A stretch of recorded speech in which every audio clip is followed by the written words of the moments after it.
تعال اقول لكم ممكن تشتروا ايه من الهايبر يساعدكم في الدايت والهيلث لايف ستايل.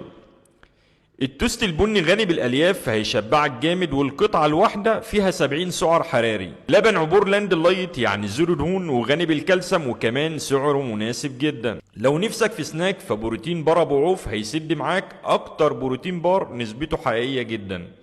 طب هنفطر ايه؟ هنفطر دومت فيتا لايت ملح خفيف 60% دهون اقل، وطعم وسعر في اللذيذ. هيلسي يعني شوفان زي اولد مان، مشبع جدا وكمان غني بالزنك والحديد والمغنيسيوم. بالنسبة للمشروبات فإيزيس عاملة شاي مخصوص للدايت بالليمون. وكمان عندك هيلسي كولا زيرو سكر محلى بستيفيا، وفي منه أطعم كتير. نفسك هفتك على شوكولاتة وانت عامل دايت يبقى كورونا لايت.